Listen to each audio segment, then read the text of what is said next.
Welcome, everyone, to this session of the PMBok Club, which we are doing in collaboration with the PM Radio. So thank you to PM Radio for hosting us today. And once again, welcome everyone to this session where we will be talking to one of the lead authors of PMBok version 7, Gianpaolo Malucci. So just before we begin, just some ground rules on how we work together. Well, we are always respectful of each other's views. This session is being recorded and is being telecast live on YouTube. Use the chat function on YouTube for sending us questions, sending us any observations that you have. And always send feedback and suggestions to us on how we can improve this. My name is Himanshu Jain. I'm one of the professors here at University of Westminster. And along with my colleague Nick, we've been running the PMBok Club for just over a year now. Nick, over to you. Thank you, Himanshu. Yes, my name is Nicholas Lambrou. I'm a lecturer at the University of Westminster. And today we are joining our book club, the Project Management Book Club, with the PM Radio Westminster, which is one of our other colleagues' initiatives, which suggests that if there is lockdown, we do come up with some fresh ideas. And we enjoy reading books. And today we are very, very lucky to talk about the new PMBok 7 of PMI, the Project Management Institute, and I hope we will have a nice discussion. Thank you. Thank you, Nick. And with that, we welcome Gianpaolo amongst us. Gianpaolo is from Italy, Rome.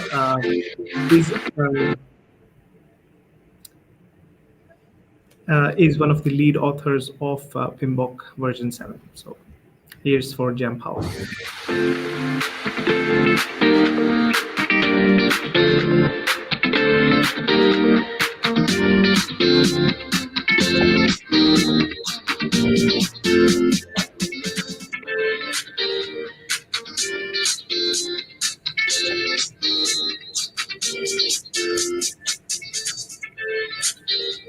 Welcome, Gianpaolo. Hello. Thank you very much. Hello, everyone. This is Jean-Paulo Malucci. Yes, just a brief presentation of myself. And I'm hearing some sounds, some music below. So, okay, it's good. Fine, thanks. I'm Gianpaolo Malucci. Just a brief presentation of myself. I'm a consultant in project management. I'm a professional project management since too much years, let's say in this way.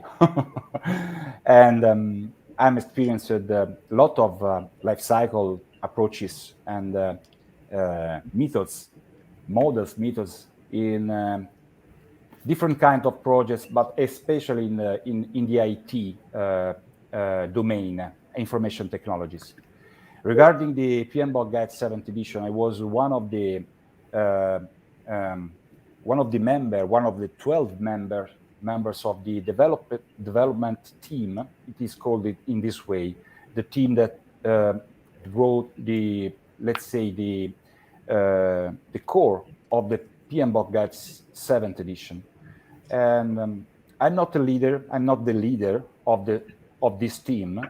The leader were Cindy Snyder Dionisio and Mike Griffiths, the two co-leads of the 12 people that composed the development team of the PMBok Guide 7th edition.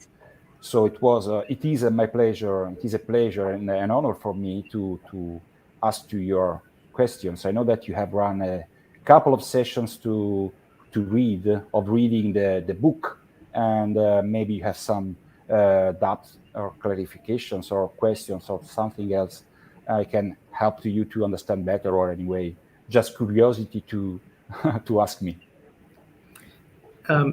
Thank you, Gianpaolo.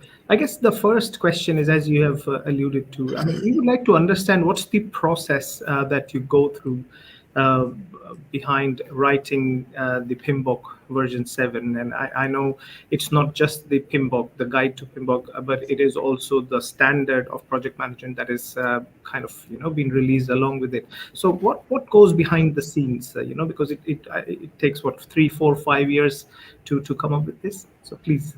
Yeah. Okay. It takes about a couple of years, not 3 or 5. We started as a development team in August 2019. And we ended a couple of months ago. I mean, in August 2021, when the final release of PMBok Guide 7th edition has been published. And during these 2 years of working, we had a process for which the development team, has been involved in a process that we could say that we could call also about quite agile. I mean, quite flexible. We had a roadmap to reach. That was the initial release date of the product that is the PMBok Guide 7th edition in the first month of the 2019. When we were assembled, when we were formed to be the development team, we worked collocated for a long time during 2019 until the lockdown due to COVID-19, for which we had the constraint to work remotely, but our efficiency, our effectiveness didn't decrease, and we had also a lot of effort to work with each other in a remote fashion, in a remote way. The first release that we published of the PMBok Guide, the 7th edition, in a draft version, was on March 2020. That it was where it was published to the public review. It was only what we call the standard. I mean, the standard of the PMBok Guide book. We have to note that the book, I mean, the BOK, that is the body of knowledge, is composed, yes, exactly, is composed by 2 sections, 2 main sections. The first one is the standard of project management, and the second section is the real chapter about PMBok Guide and project management body of knowledges. The first draft release was about the standard, where we described the 12 principles, and also an introductory to the 12 principles related to the value delivery system, or better, what we have called a system for value delivery, just to give the mindset to the practitioners that there's a context in which the project lives, and we call this context a system for value delivery, composed by other subsystems or components that we call programs, portfolio, projects inside an internal environment that is the policies and rules followed by the organization that hosts the project, programs, and portfolios, and the external context, that is the external environment in which the organization, the enterprise, live. Cultural factors, societal factors, territories, religion, also, and mindset of the all the things that lives outside the organization. The 12 principles is part of the standard, and they are described inside this kind of context. We called it system for value delivery. The process has been set to publish the draft of this release in March 2020, and we have published and after that we have received several feedback, reviews, comments, observation. We received and received this kind of feedback, and we had applied this observation, let's say the one that we have considered applicable to the standard. And so the standard has evolved after March 2020. So we had the opportunity to start the PMBok guide, in which we had described in compliance with the 12 principles described inside the standard, also the 8 performance domains, that they are the way, the functionalities in which the practices in which inside the project, applying the 12 principles, we can have a successful value delivery of the outcomes of the project. After that, in the PMBok Guide 7th edition, we started to describe the details that in the previous editions, the technical details, in previous editions of PMBok Guide 7, PMBok Guide, we have called that ITTO, that is an acronym to say input, techniques, tools, and outputs. We have, let's say, not just renamed it, but changed in their meanings in the new edition of PMBok Guide, calling that models, methods, and artifacts. That is the final chapter, one of the 2 final chapters of the PMBok Guide 7th edition, which we have described the main models, methods, and artifacts we have we known at the time we were writing the PMBok Guide 7th edition. These models, methods, and artifacts will be updated frequently in the future in a section that is of the PMBok Guide that is not inside the book, but it is on the internet, and it is called Standard Plus, PMI Standard Plus. It is a website where all the subscribers of the project management institutes can access to read other additional model, methods, and artifacts that comes up from the innovation, from the evolving of the project management science. I like to call this in this way, project management science. One of the other 2 chapters that close the PMBok Guide 7th edition, it is the tailoring chapter, and it could not be different otherwise. We need to tailor, we need to configure, we need to adapt method, models, practices that we use performing the project management, so following the project performance domain in compliance to the 12 principles to the project. So we need to adapt to tailor the model, methods, and practice and artifacts and performance domains to the internal and external environment of the system for value delivery to have the most effective business value delivery, and also not only business value delivery, but also value delivery of the project. It's not only about business, it's also about societal value and also about users' values that will use the product as the outcome of the project. So the project not ends at the end of the project. The project ends when we have the feeling that has produced a real useful product for the users, a real useful products for the society, and a real business value product for the organization that has produced the product. So I don't know if it was the right answer to your question. Maybe I've spoken about only a little bit about the process, but if you want to have some other additional information on this, I will give you. I will happy to give you. Yeah, so we were wondering what led to the move from this process-based approach to a principle-based approach. How did you decide that's the way to go?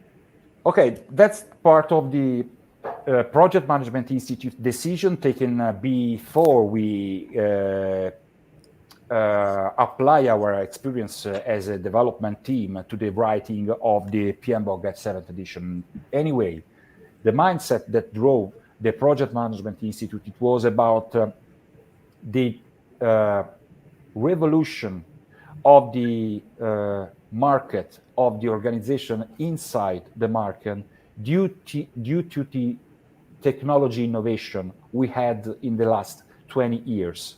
So we had new kind of products, especially not tangible products coming from new technologies like the software industry or other kind of not tangible product that has done experience in project management on that kind of products that could be useful also for other kind of projects coming from other kind of industries. Let's call them more traditional industries, traditional fields.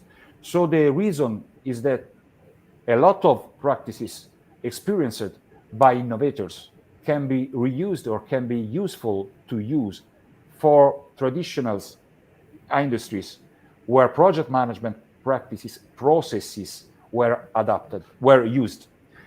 And the principle the main principle is that it comes from the project definition. That is a temporary endeavor to produce a result, a service, or a product in a unique way, as a unique result. So the key term, the key word, it is unique. With projects, we produce a unique result, a unique output, a unique service to be used. That word, unique, means that the processes used inside the project needs to be adapted. They cannot be the same of the previous projects. They cannot be exactly the same of previous projects. They maybe have some quite little differences, and this quite little difference, it is the difference that require to us to adapt the processes inside the projects.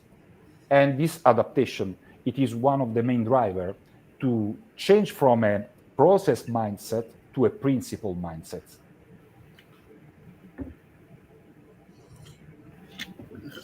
Indeed, the principles are very, very important. One could argue that PMI came into principles a bit late, in the sense that there are other methods already or proposals. Better than never. Indeed, and thank you for that. But first of all, let me go on a little aside, because you called the project management a science. Now, Yes. I notice that you are a doctor yourself. Yes. And actually, there's only 2 doctors in the main team, and not many PhD people and everybody else appears to be a practitioner. Does that make a difference in how one promotes or defines a big thing like this, the body of knowledge? No, it is just when I said that, for me, in my opinion, in my humble opinion, project management, it is not only a discipline, it is a science. I highlight that is only my opinion, and it comes from my experience. In project management, I've always used the scientific methods and also the empirical control methods. And this kind of science, they are the base of several, let's say, disciplines. Project management is just one of that.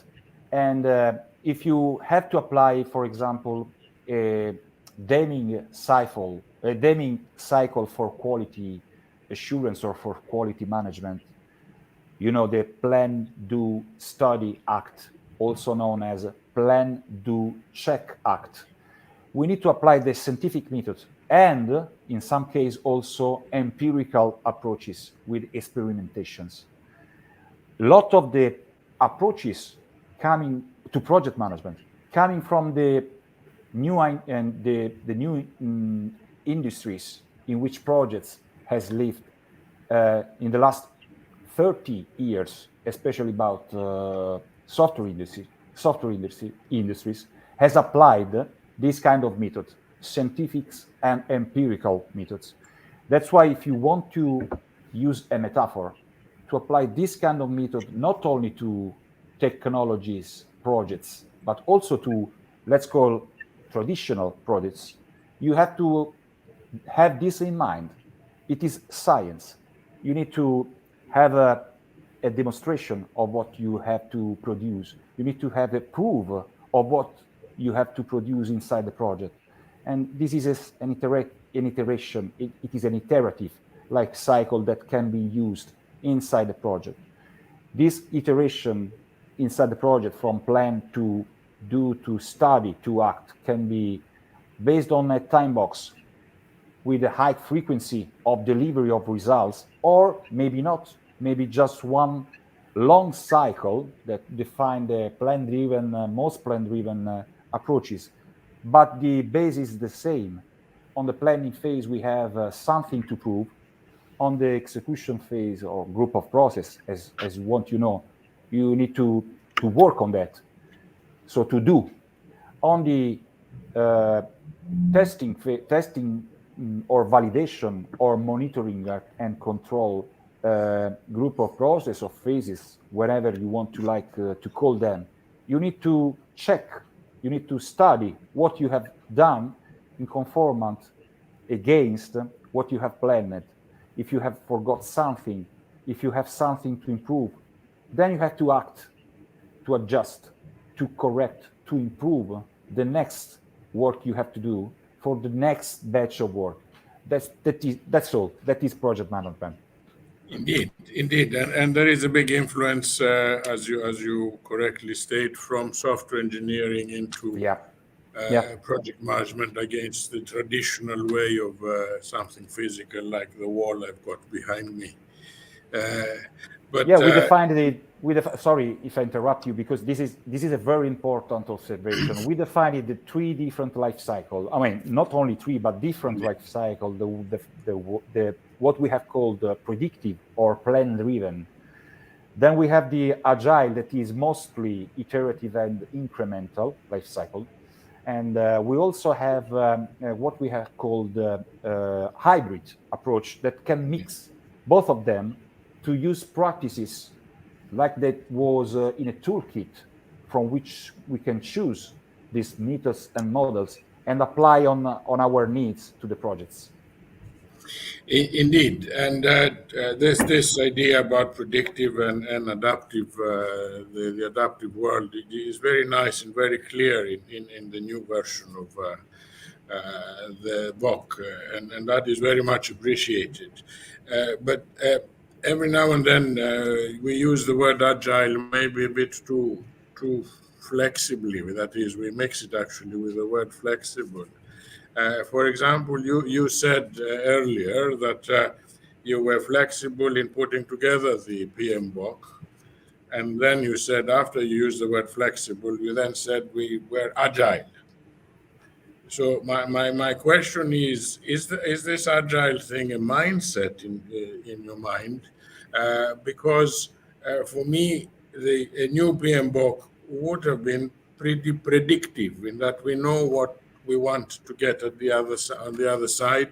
Indeed, we've done it 6 times, and this is the 7th time we are doing it. So in what way was it agile as opposed to less agile, if that Okay, is. I understand the question. Okay, we have to distinguish, we have to separate the agile mindset from the agile life cycle. Okay, agile life cycle about projects, it is a kind of life cycle that is iterative and incremental. So at the end of an iteration, we release an increment of product. This is a life cycle usable in a lot of type of projects, mainly on new technology projects, IT, but not only IT. Let's say not tangible projects. Maybe this could be better, a better generalization, a better abstraction of the environment in which this kind of project can be applied. Then we have the mindset, the agile mindset. Agile mindset can be applied on several, let's call knowledge domains. The knowledge domains about the team, the knowledge domains about the, let's say, organization, the enterprise in which the project lives, and also the knowledge domains in which we, as human, as people, apply practices, methods, models to the project. That is a simple translation in flexible, and can also be called in some kind of project lean, that is more translatable like flexible. Anyway, that is all of that are about tailoring. That's why we talk about tailoring in a way that we need to choose the right practices, choose the right processes and the right configuration of the processes, choose the right models, choose the right life cycles, choose the right, when I say right, I say the most appropriate to the context, to the system for value delivery, in a way that the project will be a successful business delivery. So maybe in some kind of project, to be agile in a mind consists in recognizing that we need to apply a plan-driven approach. We need to apply a predictive approach. We need to apply the earned value management. We need to apply the network scheduling techniques. We need to apply the Gantt diagrams. We need to apply the waterfall, because the context in that case maybe require us to do this. These are the cases where we have a contract to be compliant with, a contract between a supplier with a customer. These are the cases where the specifications of the product, they are critical for the life of the people. We cannot modify that specification during the project because that specification has been approved by standardized organizations. So we have to approve, in an agile mindset, the practice most appropriate to that project, that they are plan-driven practices, predictive practices, waterfall practices. That's the difference between having an agile life cycle, iterative, incremental, and having an agile mindset to apply, to be able to recognize in which context we are and what we have to tailor, we have to tailor, and why we have to tailor models, methods, and artifacts to the projects. Indeed, thank you for that. And actually, because tailoring is such an important now aspect of project management, which works on that uniqueness of projects, that I very much appreciate these clarifications that PMBok 7 has brought in. Because of the tailoring, you need the principles to guide you in the first place, because we cannot have a procedure. And I think that is a big advantage of PMBok 7 compared to 6 and the previous ones. I am a bit worried in the digital side of things that while this is a nice volume, very well written and very easy, pleasing to read, and I was very impressed by recognizing words from the manual, from the PMBok itself. It is here, that's why I'm pointing at it, in your own vocabulary as you were talking about organizational mindsets and all that. So I thought that was beautiful. It gave me the impression that you have written that section of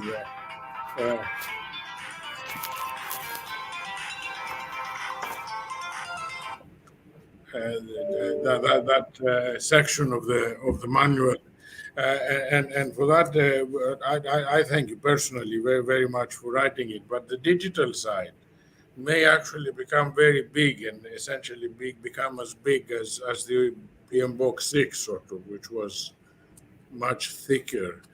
Is there any mechanism to control that? That is, the models and the methods that get in there.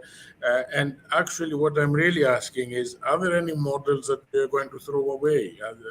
Or are we compiling since 1960? We are simply adding.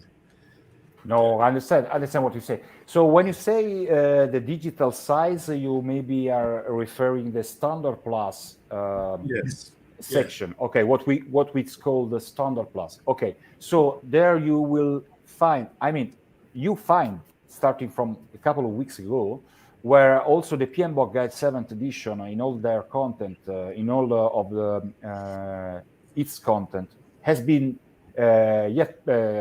published on the standard plus. In the future, there will be a mechanism that is a team, and a dedicated team to verify, to explore in the first stage, then to verify if the practices coming from the market, coming from the industries, coming from the different types of projects that in the future we will have are applicable in the most appropriate way inside the project management mindset that we have described in the principles of the PMBok Guide 7th edition. So this kind of compliance will be verified by the dedicated team that is already born and will do this kind of job. And there will be maybe additional models, methods, artifacts. There will be modifications on some of them. There will be maybe deletion, but in a very long time, because some practices will be considered maybe sort of not too much used. So yes, this kind of modification will be applied, but they are all consistent with the principle we have defined that have a vision in a very long time of project management. So if you consider vision, performance domains, models, methods, and artifacts as let's say, an area, a cone, the principle, the performance domains come from the principle, models, methods, artifacts comes from the performance domains. Then tailoring in all these two areas, performance domains and model, methods, and artifact, they both are congruent, conformant, if you want to say in this term, with the principle. And any kind of model, method, artifact, and performance domain goes out from the principles is not considered, will be not considered project management. One of the other things we have to highlight is that the 5 process groups of the PMBok guide until the 6th edition, they are not overseeded. They are still live, and they are described in the model sections of the PMBok guide 7th edition as a model, as a possible model, as a model to apply in the project, in the kind of project that require to apply this kind of model. And let's say we can say the 5 process groups can be applied as a model in the most of the plan-driven or predictive or traditional or waterfall approach projects. Let's take a couple of questions from the audience. There is one question. Rehman Al-Kitami, they ask, what is the relation between project management and system engineering? Okay, good question. Okay, let's talk about engineering and science. Start from them. We can understand better project management and system engineering. I mean, engineering, something to apply following procedures. Science, something to discover, something to observe. Let me call for now this extremely simplistic simplification of engineering and science.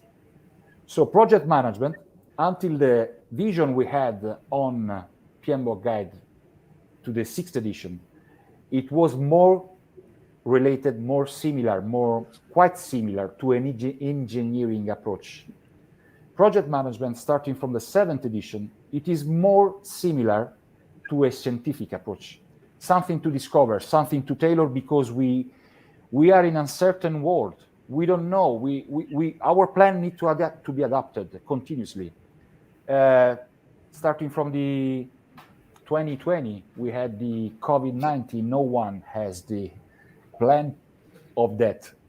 Also, us, that we had the development team of the PMBok at 7th edition, we have participated in a project that was planned in August 99, and then we had to change our plan to adapt to the new evolving situation come from the COVID-19 that no one in the world could be planned in anticipation like that. So be in an environment uncertain with a level of uncertainty so high means to be reactive and prompt to discover and understand new things continuously, or let's say frequently.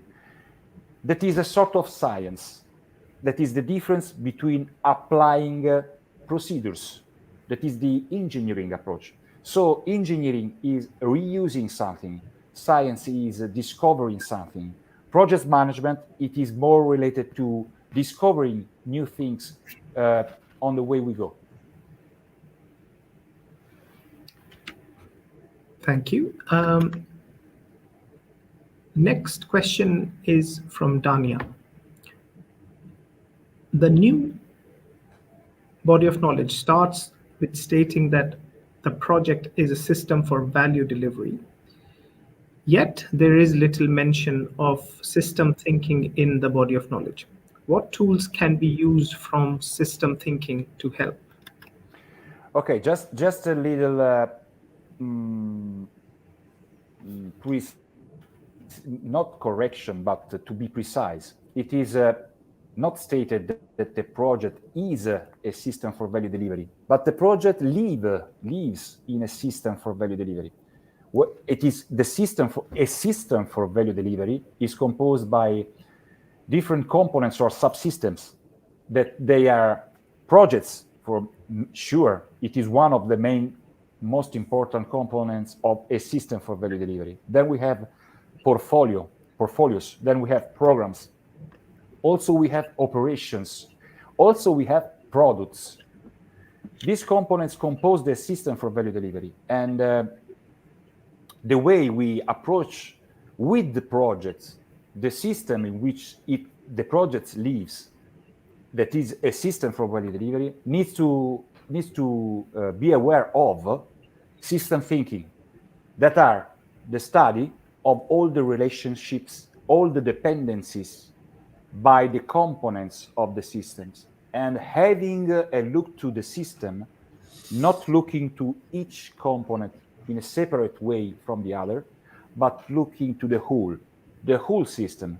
So if we need to solve a problem of a project, we need to be aware that the project is inside a system larger than the project itself, in which we have to look for the solution of the problem. And also, if we had problems on the other components of a system for value delivery, we need to look at the whole system, including the external context and internal context in which the organization lives. That is a system mindset. And you will find this mindset on a couple of principles of the 8 principles for described inside the standard for project management. They are, they are recognize, evaluate, and respond to system interactions. This is the first one. And the other one is navigate complexity. These 2 principles are specific thought by us in a system thinking environment for the projects.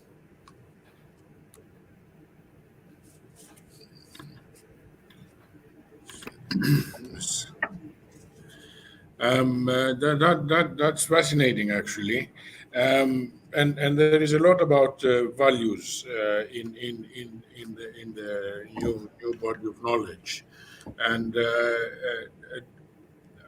when I'm reading, I'm not 100% sure whose values we are really talking about. Let me first of all declare that we are members of the responsible project management community, and we feel that project management has an important responsibility and also the ability and power to change the world for good, and the weather, the climate change, for example, will be fought through a series of projects, and therefore we have to do the right thing in what is, as you have already said, the VUCA world that we live in. Okay. So we've got the word values, we've got the word benefits. I am not very sure every now and then whether there is a conflict here, because you could have benefits. You could be a fossil, for example, generating company, and you are doing a project to increase or maximize your own benefits. Yes, while maybe that also damages something else. Yes, and therefore, is there any guidance of what one should do if one is working in a project that seems to go elsewhere? I wasn't sure if I could find much of that. I think it's implicit. Understand what you. Thank you. Yeah, I understand your question. Yes, and it is a good question. I mean, it's very, very hard to also to give the right answer. I mean, many different answers can be given to this question, but I try to give one of the answer I think it is most appropriate. So we need to distinguish between the different kind of values given by the project in their execution, in their delivery. They are business value, societal values, and user values. So the most difficult, the most complex to estimate and measure, it is the societal value. The intermediate value that could be estimated and measured during the project, it is the user value. We can, in that case, also apply some measurement of user satisfaction techniques to measure the user values. The most important, I mean, the business value, it is quite the simpler to estimate and measure during the project.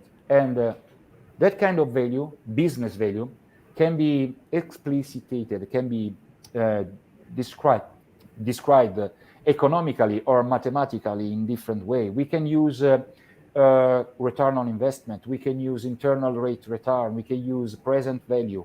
We can use net present value. Also, we can use cash flow to understand the feasibility that a project has to deliver the right business value. So this kind of dimension, this kind of variables, they can only be used as a business value metrics before the project start, to select the project, the better project to start in a set of projects of a portfolio.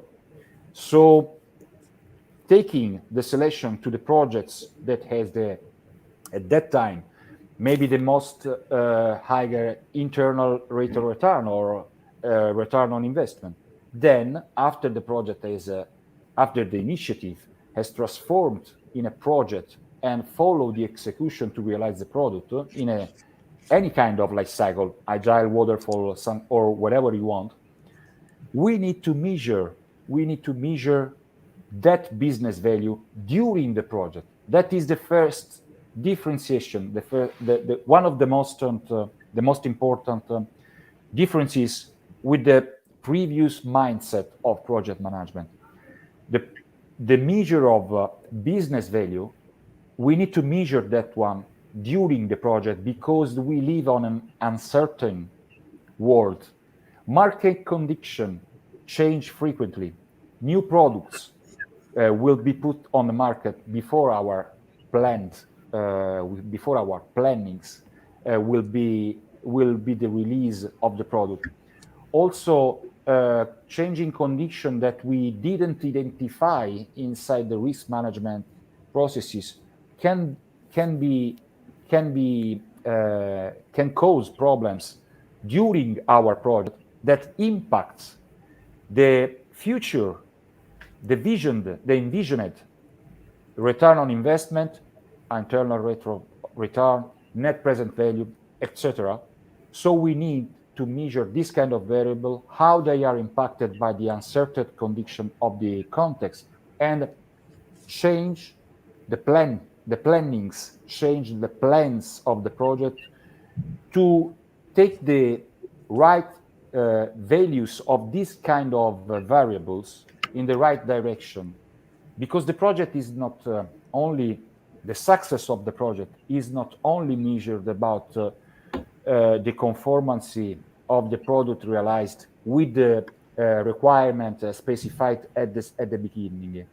The value of the project is the real business value that the organization will have after the ending of the project, the real societal value that the people will have after the end of the project, and the real value that the users will have after the end of the project. But the variables that will measure that kind of benefits, they need to be measured also during the execution of the project.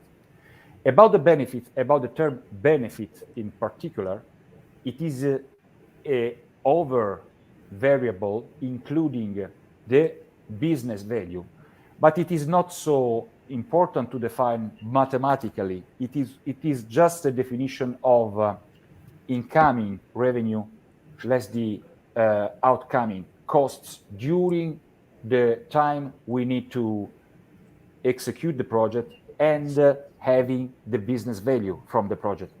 So also in that case, also to define the benefit mathematically, economically, we can use any kind of business value if you want, so any kind of monetary value, but also we can use some sort of user value if you are able to measure the user value.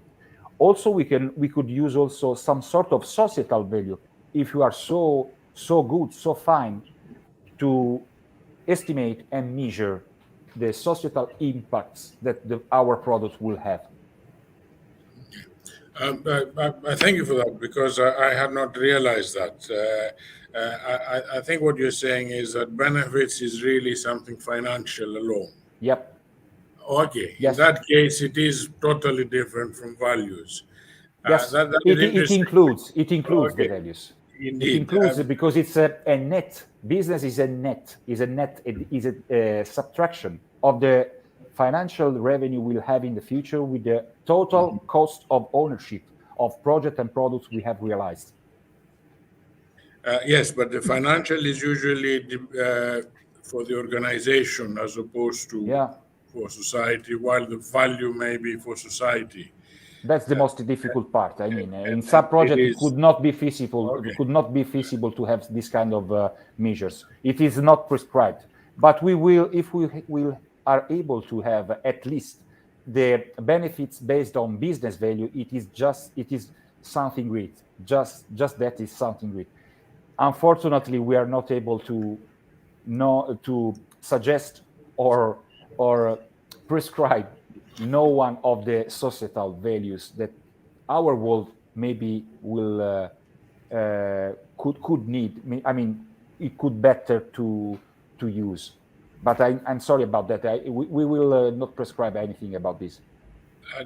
I understand that it is actually impossible, and anything you do recommend will be maybe outdated or Maybe. not agreeable elsewhere. Hopefully. So yes, no, Yeah. yes, definitely. Project management has to contain itself, and it is the tailoring that is how we will actually use it that is important. And I think the book goes a long way in explaining how to do things.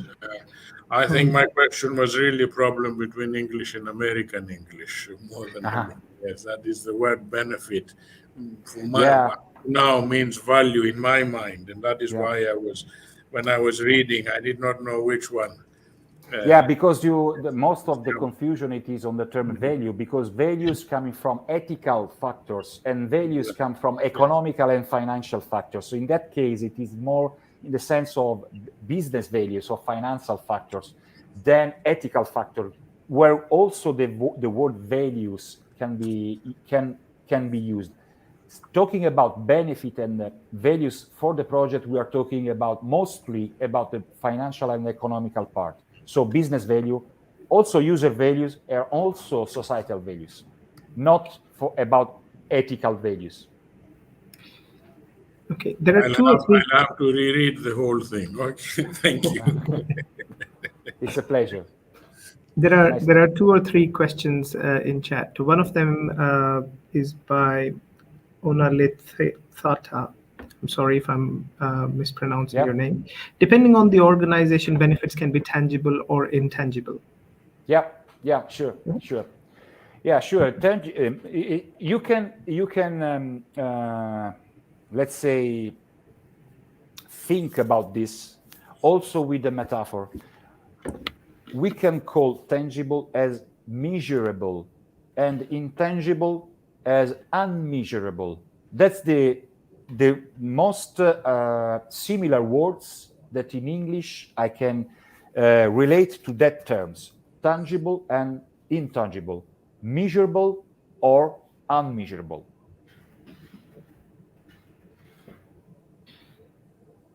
Thank you. Then we've got a question from Karen. Is there anything on adaptation pathways as a way of helping to address uncertainty? This is an application of systems thinking.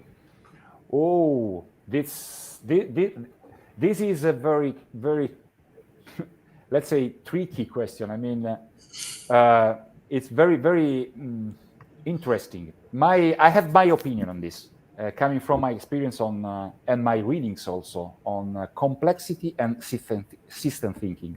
So, if you are in an uncertain environment context, you cannot, you don't have any path to apply. You are not able to recognize any path because you don't know what you know, and you don't know what you don't know. So you are in a complex system. You are in also a chaotic system. So no pathway to find. You have just to try, just to test, just to give experimentation, try to prove something, to find some path that could be possibly reapplied inside the same context, and try to escape from that context to decrease the level of complexity. So this is the viewpoint of the, let's say, unknown known or unknown unknowns. Quite different from where we know something. We know what we know, or we know what we unknown. So we are aware of. There, the field of the order, where pathways can be found, where pattern can be found, repeatable pattern can be found. The projects are simple, similar to projects we have done in past. You can find pattern repeatable, and that can be repeated also during the next project. So that is the way I think on complexity and system thinking. And complexity is quite always related to uncertainty, while systems thinking is something that we can view from the large point of view, and maybe we can also we are so lucky to see some pattern that we can reapply on the same problem in an easy way. Thank you. I think there is one more question on uncertainty. That's by Dania. Yeah. Among the 8 performance domains, there is one called uncertainty. Why uncertainty and why not risk? Yeah, that is why the reason is quite. I've anticipated something on this question just a couple of minutes ago when I talked about uncertainty, because uncertainty, it is a large area in which risk management is inside. So what is risk management? Risk management is the ability to identify risks, apply an analysis that could be qualitative or quantitative of the risks, give a percentage of the event linked to the risk will be and the impact of the risk. So this is risk management. Classify risk, have a risk registry that start from having identified the risks. But not all the risks are identifiable by us, because we don't know what we don't know. And we don't know, often we don't know what we know. So we are not aware of. That's the area of uncertainty. What are the solutions for that area? What are the, let's say, not the solution, but the principles? Be reactive. Be prompt. When an event when an event comes and it is a problem that you have not identified as a risk, because you didn't know about that, you were not aware about that. So you need to be reactive. You need to be resilient. You need to be prompt to find a solution to the problem and apply it the, let's say, the best effort you can to find a solution. This is the area of uncertainty. It is all the area in which you don't have identified risks because you couldn't, because we are people, we are humans, so we cannot predict anything. We just can react to the events when we didn't predicted them. Okay, thank you. Hopefully that answers that. There is one final question. Can we integrate methodology of system engineering with PM methodology? Yes, you can, and you can do it when you tailor your life cycles inside the projects. So life cycles is the engineering part of the project management. So iterate an agile life cycle, for example, iterative and incremental, is a sort of engineering. It is a prescription of some process to apply, having reviews at the end of the iteration, having increment as a product to be used by the users. So this is a sort of engineering, and you can apply engineering, especially about system engineering, or also not only system engineering, to the life cycle of the projects. And that's the right point in which you can tailor your model, method, and artifacts for the right approach to the project. And the performance domains, you can read it about. It is called delivery and life cycle approach inside the 8 performance domains of the body of the project management body of knowledge guide 7th edition. Thank you, Gianpaolo. Any final thoughts? It was a pleasure to stay with you and have a funny time and also interesting time. Very, very interesting questions, very, very useful questions. So I'm happy about this. That's Yes. that's No. all. I thank you very much. Thank you for joining us. I think the hour just flew by. There was so much more that we could have talked about. We didn't talk about the 8 performance domains or the 12 principles in detail. In details. If yes, you want to arrange another meeting about this, I will be available about perhaps we will. Thank you for the offer, and many thanks for making it tonight. Nick, anything you want to you. Oh, no, thank you very, very much. I did learn a lot, and I thank you for your knowledge also. And I'm still fascinated that 8 pages of names actually have got together to produce something that makes sense. Well done. That is a great project in itself. Thank you for that. Thank you very much. Thank you once again, and definitely we will take up on your offer, and we will have you again on the PMBok club. Thank you. Thanks a lot. Ciao a tutti. Bye to all. Ciao. Buonasera. Buonanotte.